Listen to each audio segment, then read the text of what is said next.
Hello, everybody. This is Gerald Celente, and it's Wednesday, January 24th, 2024. 2024, 2024.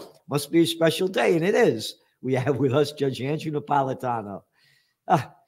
Judge, thank you so much for being here. And I say this every week, and I mean it with all my heart and soul. You know, I read your articles all the time. Every week we talk about them. And what you write and what you talk about, nobody's talking about it. Nobody's talking about it. And it's all about really the foundation of America, what our founding fathers fought for, and how we've lost it, and how it just keeps getting worse. And it's about the Constitution. There was a thing called the Constitution, and the Bill of Rights. We have no rights anymore.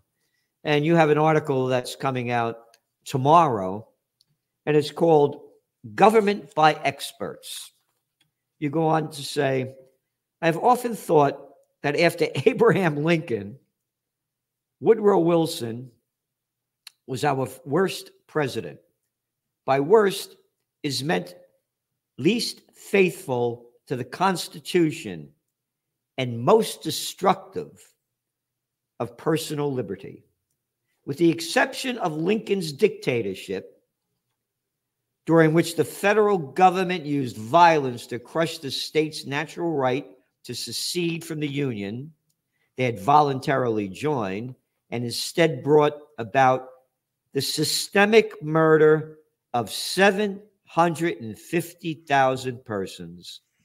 America, from its founding to the early part of the 20th century, more or less enjoyed the James Madison model for the federal government. Judge, what you just wrote here, why, you must hate Lincoln. You probably like slavery. How do I, And that's what they say when I make that argument. Yeah. The idiots, the people that swallow they're still in kindergarten, listening to the kindergarten teacher. Right. The kindergarten teacher told them Lincoln freed the slaves, and therefore the slaughter of Southern and Northern troops was worth it. It's such a farce. The Madisonian model of government, which, with the exception of the Civil War years, we enjoyed, was that the federal government can only regulate and spend in the 16 discrete areas delegated to it by the Constitution. It was a limited government that stayed out of your face, and it stayed out of the faces of the states. When Woodrow Wilson came along, he flipped that on its head, and we have had the Wilsonian model of government since Wilson was president. And that's the opposite of the Madisonian model. Madisonian model, limited to the 16 powers given to the Congress under the Constitution. Wilsonian model, the federal government can regulate any behavior, tax any event, intrude itself into any process, so long as there is no specific prohibition on doing so in the Constitution. So it's the opposite of Madison. And one of the monstrosities that Wilson created, most Americans don't know this, Gerald. Your audience and my audience know this because we talk about it. One of the monstrosities Wilson created under his model of government is the administrative state, the fourth branch of government. It writes its own rules, it interprets its own rules, it enforces its own rules, it punishes its own victims, totally independent of the other three branches of government. Is it in the Constitution? No, it's not. What's an example of it?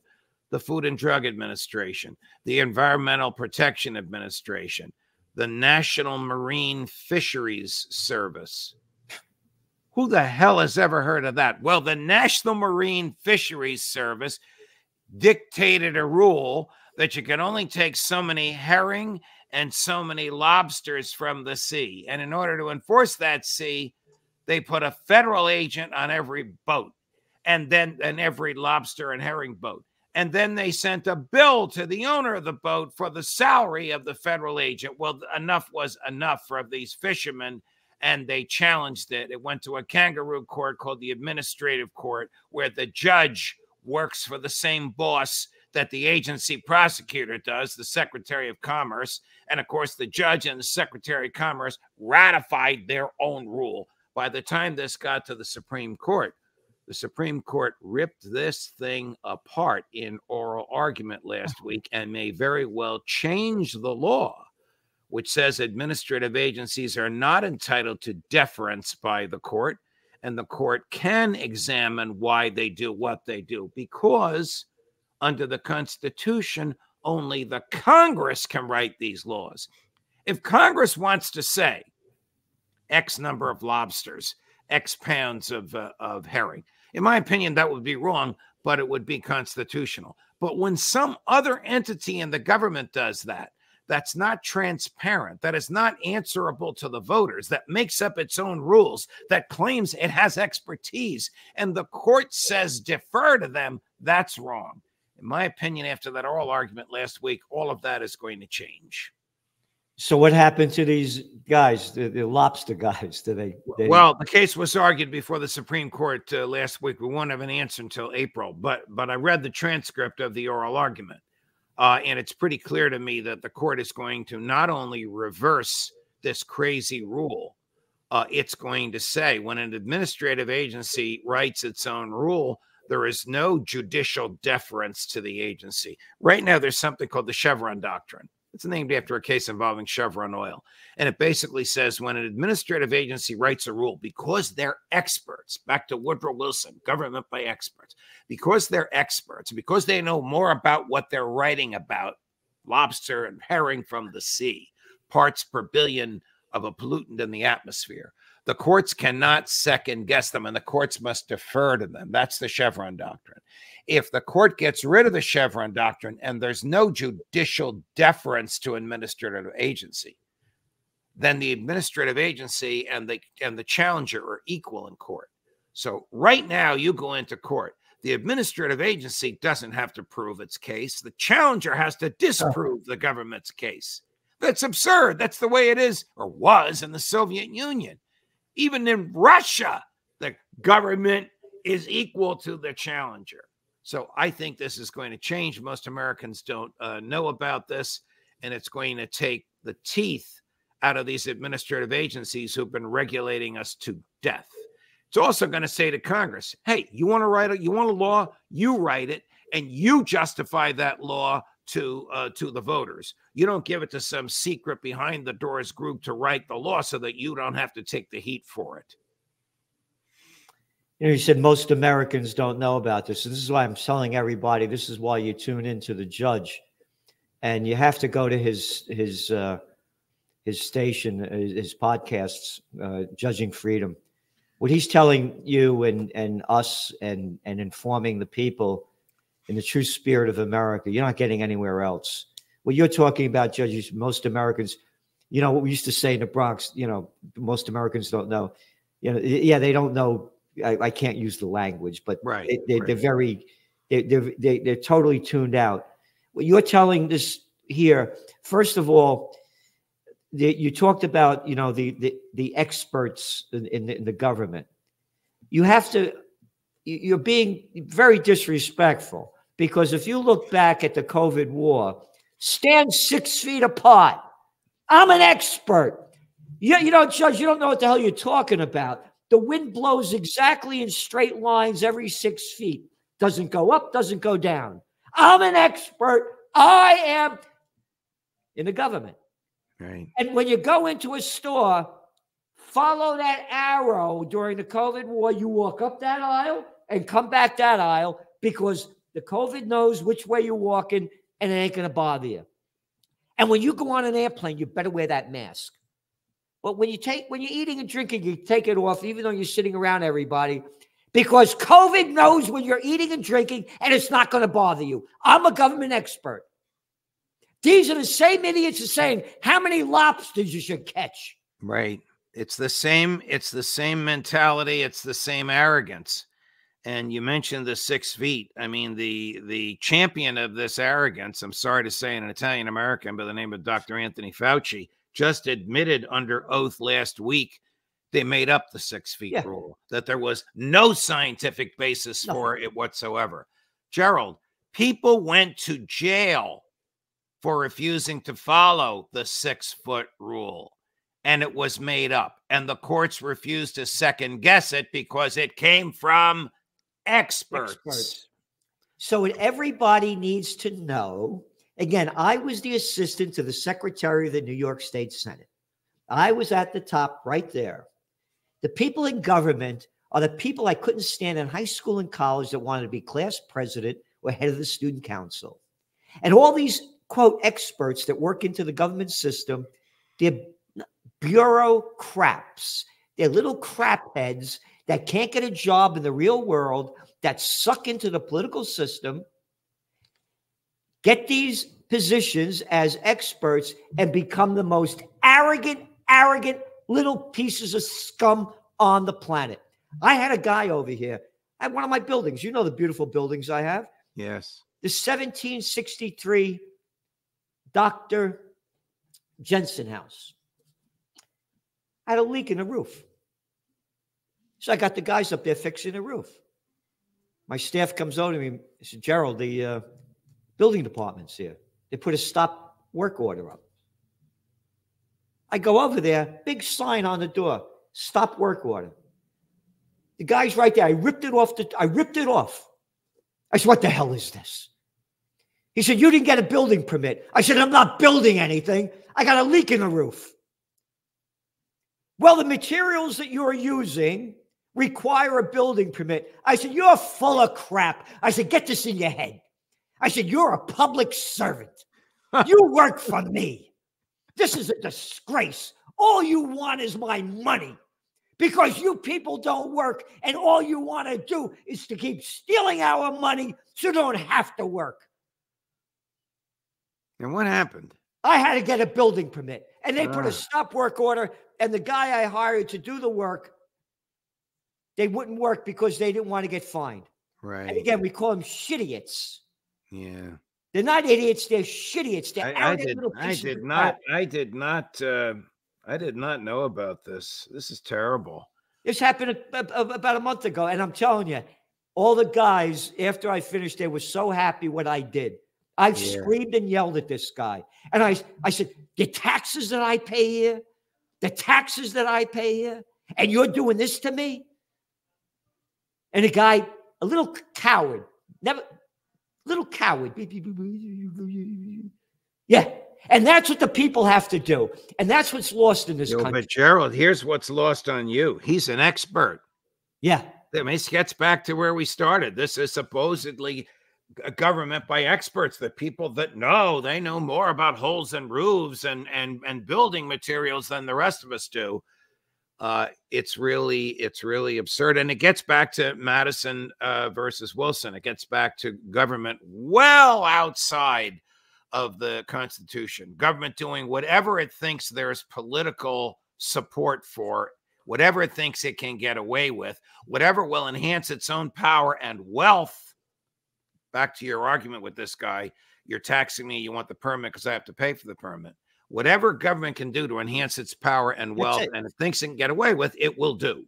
And that's the people aren't fighting. Right. The fight is gone. Right. But you and I, gone. You and I do our best to bring that fight back. Both of our podcasts present a substantially alternate point of view. I mean, the point of view that we present, you don't see in New York Times, the Wall Street Journal, New York Post, ABC, NBC, CBS, Fox, where I was for 24 years. You don't see it anywhere. I mean, one of my guys just yesterday said, we were talking about you the other day, Judge, and we can't believe that a former host at Fox is challenging the government the way you are. And as he's saying this to me, this is live, somebody's writing in saying, Celente and Napolitano should open up a pizza place. There'd be lines around the block.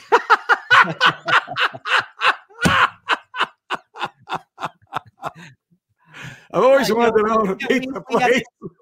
We're both thankful of being, like I just did an interview on an Italian television station.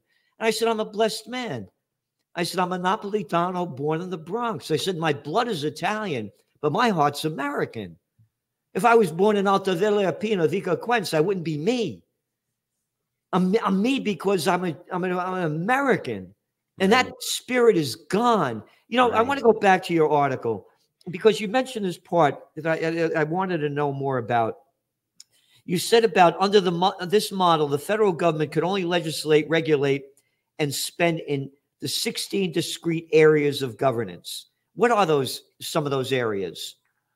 Oh, establish a navy, operate a judicial system, preserve patents, regulate interstate commerce, operate a post office. Truly federal things, not national, because a problem can be national, like COVID, but not federal. Just federal things. Those are the 16 discrete areas given to Congress. But Congress, because the type of, well, you know, you just described him, the type of people that go into government want more power and more money. Yep. Congress has found ingenious ways, and when they pointed people of like minds to the federal courts, they've ratified these ingenious ways to get outside the Constitution. So I'll give you an example. If Congress wants to lower the speed limits on federal highways because they think it'll either save lives or save gas or be less polluting, it doesn't do any of the three, but if they want to do that, last time they did that, they recognized there was no authority to regulate the speed limit. So they came up with this idea of bribing the states. Bribing the states, yeah. They offered hundreds of millions of dollars to all 50 states to repave the federal highways in those states, providing the states lowered the speed limits on all the roads. South Dakota said, we don't have speed limits on our highways. There's no speed limits to lower. We'll take the cash, but we're not taking the strings. They sued and went all the way to the Supreme Court. Supreme Court said, you want the cash, you take the strings. What left-wing pinko president signed that into law? Ronald Reagan. Wow. So the big government is everywhere. Yep. Government by bribery, it doesn't matter who the president is or what the party is controlling Congress. Staying outside the Constitution, fools on the hill. Great cover. Yep. Great choice, Jane. Staying outside the Constitution is standard operating procedure. Look at this clown. That's the Speaker of the House of Representatives. Oh. When he was a congressman from Louisiana, his voting record would be almost the same as yours and mine. Now that he's the Speaker of the House, he's like Nancy Pelosi. He's changed radically because he's part of the elite. He's part of the bosses. He's part of the governing team. So the world looks very different on the outside looking in than the inside looking out. This lust to dominate, to tell people how to live, to tell them how to use their own property, like with the roof on your building, to take their assets away from them. This is what we have become today, and Americans need to fight against it. This argument in the Supreme Court, little noticed, Gerald, little noticed by the mainstream press, which is why I wrote this. Yeah, I had no idea. If the outcome is the way I believe it will be, it'll be a radical reduction in the power of the federal government. It's not going to happen overnight, but it'll make a lot of these administrative agencies, like this group, Maritime Fisheries, that nobody ever heard of. Yeah. It'll make these groups not toothless, but equal to the people that they are challenging. You know, I began part of my career. I was the #2 guy running a major trade association. And I was also, before that, the government affairs specialist. And it was the chemical industry, a part of it. But anyway, I remember when OSHA began back in the 70s. Where is that in the Constitution? Nowhere. I remember when it began. I remember the fighting against it and how they just pushed it right through. Right.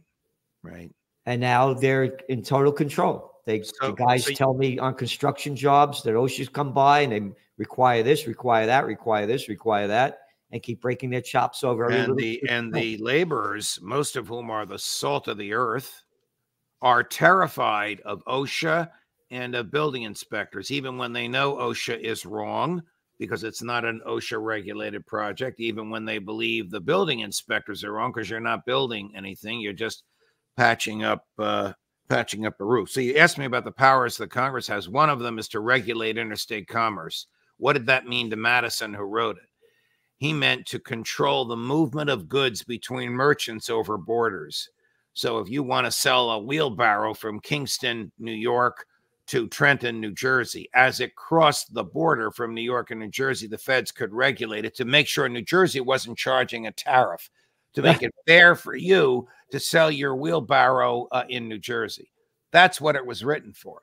Today, the Interstate Commerce Clause allows Congress to regulate anything that would affect interstate commerce. They can regulate a Tupperware party because somebody might be selling Tupperware out of their living room that was manufactured in another state, and therefore, even though it's immeasurable, it affected interstate commerce. So we've gone from one extreme to the other.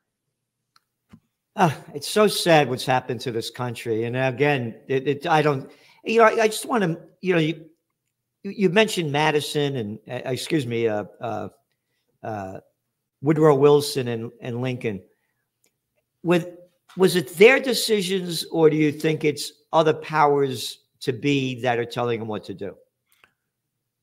Well, in Lincoln's case, I think it was his decision to kill and slaughter Americans. He said many times during the Civil War, I hate to quote him, but he did say, this war is about preserving the Union. It's not about slavery. And of course, if you read the Emancipation Proclamation, it doesn't liberate anybody. It expressly preserves slavery in the 5 border states, which is 1/3 of the Confederacy. In the case of Wilson, I think he was riding the crest of a wave. Progressivism was a wave that was overcoming governments everywhere, and he just decided to move it along faster. But he was really serving his masters in the banks and the large corporations. He and Teddy Roosevelt, under the guise of regulating them, they were actually getting in bed with them. It's just so, when you look at what's happened to this country, again, when you and I grew up, there were grocery stores, hardware stores, stationery stores, drug stores, and now they're all chains. And Oxfam came out with a study. They do this every year when Davos meets. 1% of the global population, 1%, owns over almost 45% of all the global financial assets, in the equity markets and et cetera. 1% owns 43%. You know why that is? It is not the free market that has caused them to accumulate that wealth. It's central banks and government regulation. Yep. I mean, just the other day, Ron Paul had a great piece. I saw it.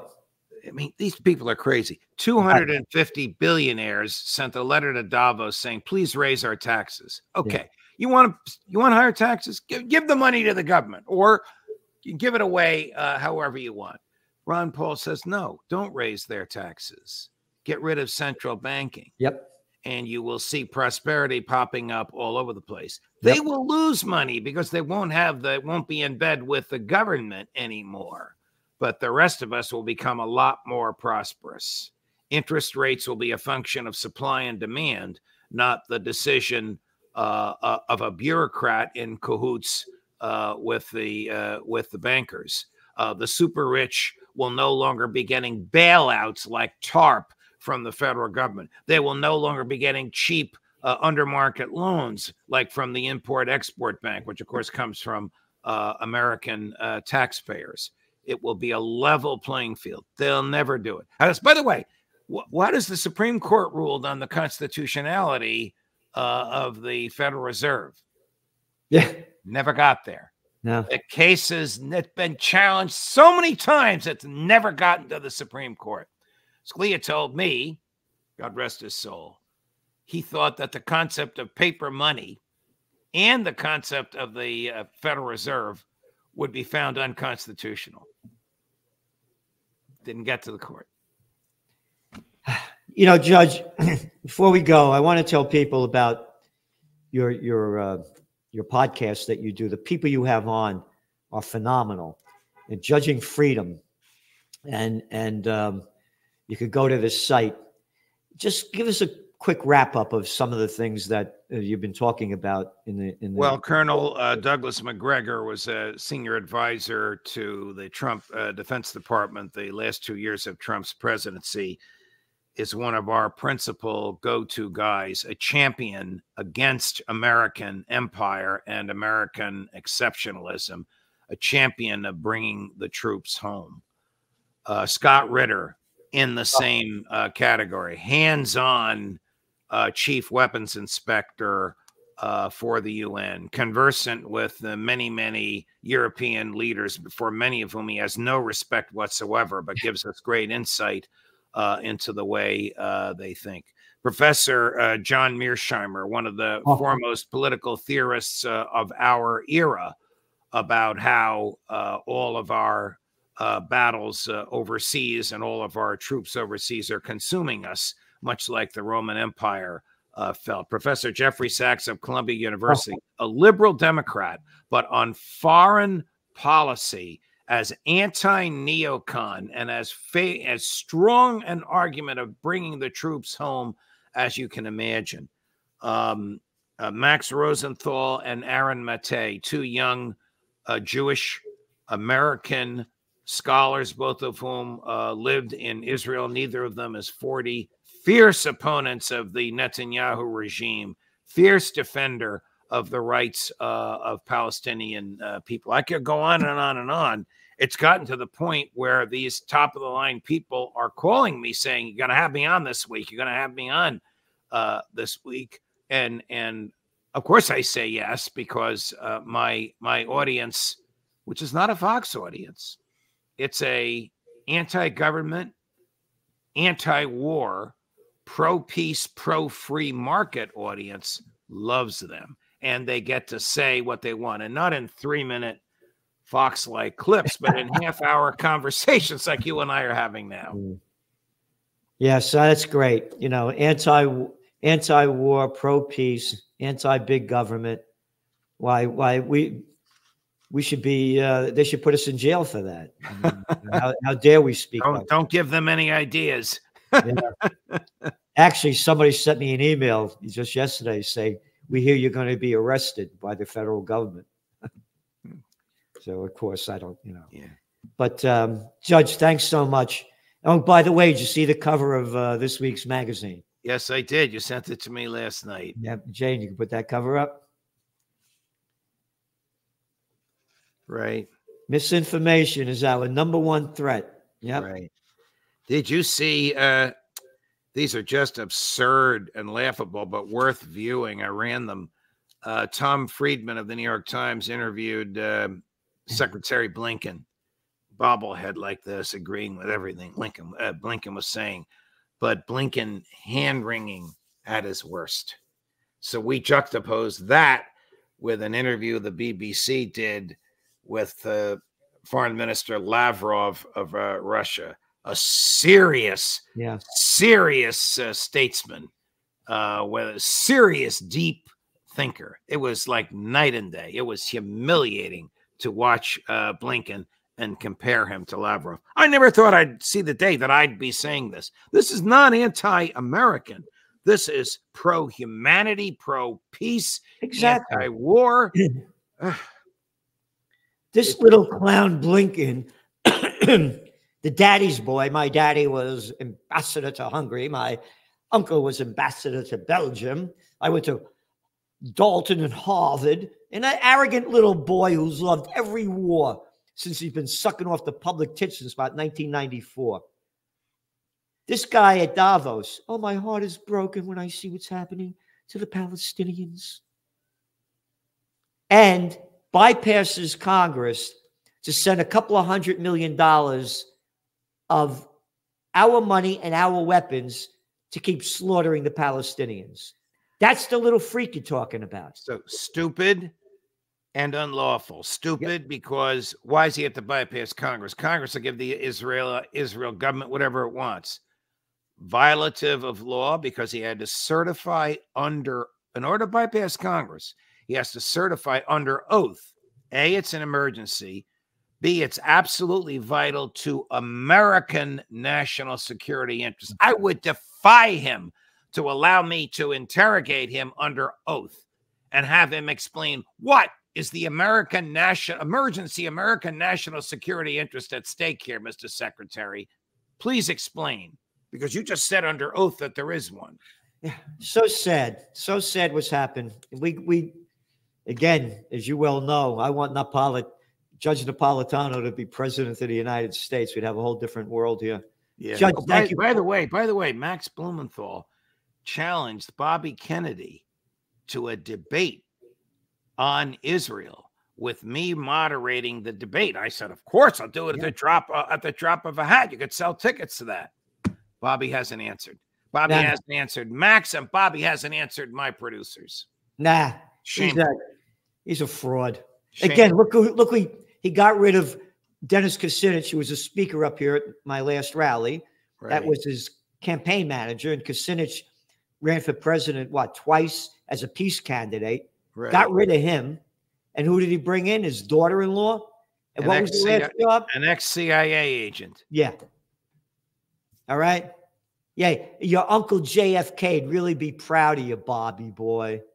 And I say that sarcastically. I know it hurts me because you and I once loved him before we saw what we were loving and before he really turned on us on a couple of issues, not the least of which is the slaughter in Gaza. Yep.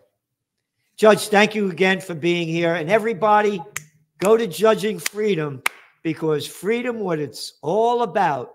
If you don't have freedom in your heart and soul, it ain't going to be a happy time. Judge, thanks so much. Thank you, Gerald. All the best to you, my friend.